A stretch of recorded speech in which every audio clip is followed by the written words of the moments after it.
Hello दोस्तों, स्वागत है आपका हमारी गुजरात सीरीज के चौथे और आखिरी एपिसोड में। पिछले एपिसोड में हमने देखा कालो डूंगर, रण उत्सव और the great run of Kutch. इस एपिसोड में हम अपनी पुणे की रिटर्न जर्नी शुरू करेंगे। पर दोस्तों भूलिए मत, हम एक रोड ट्रिप पर हैं, तो हम जाते जाते भी घूमते हुए जाएंगे।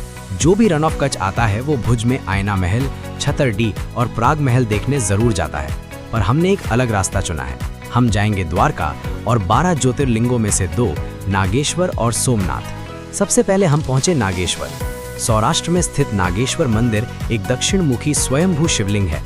मंदिर के एंट्रेंस पर ही 80 फीट की शिवजी की एक मूर्ति है जो बहुत ही भव्य और सुंदर है। पूनम के चांद की रोशनी में इसे देखना एक अलग ही अनुभव था।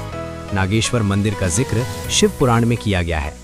ऐसा माना जाता है कि शिव जी अपने भक्तों को दारुका और दारू की राक्षसों से बचाने के लिए यहाँ प्रकट हुए थे। शिव जी के दर्शन कर आगे हम निकले द्वारकाधीश टेम्पल के लिए।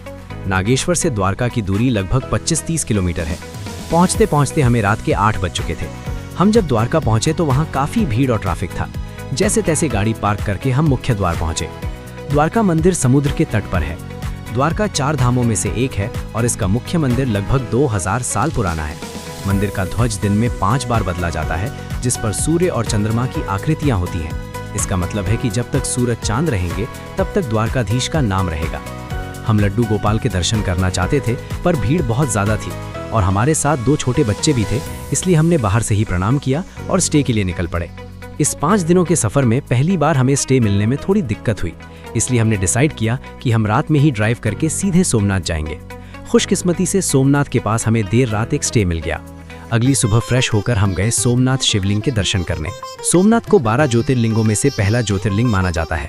ये मंदिर हिरण, कपिला और सरस्वती नदी के त्रिवेणी संगम पर स्थित है, जहाँ ये नदियाँ अरब सागर में मिल जाती हैं। पौराणिक कथाओं के अनुसार इस मंदिर का निर्माण चंद्रदेव ने राजा दक्ष के शाप से मुक्ति पाने के लिए किया था। मंदिर के ध्वज पर नंदी और डमरू के चित्र हैं। यहाँ हर शाम एक साउंड एंड लाइट शो होता है, पर हम सुबह पहुँचे थे इसलिए वो मिस हो गया, लेकिन आप लोग ज़रूर देखिए।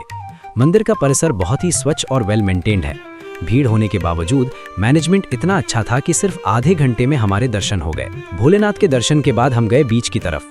बीच पर एंट्री के लिए नॉमिनल चार्जेस हैं। वहाँ मुंबई स्टाइल चौपाटी बनी हुई है और आप कैमल राइड भी एंजॉय कर सकते हैं। आप कहीं भी घूम लो, पर बीच की अपनी एक अलग वाइब होती है जो बॉडी और माइंड दोनों को रिलैक्स कर देती है। सो दोस्तों, अब वक्त है सीरीज को कंक्लूड करने का।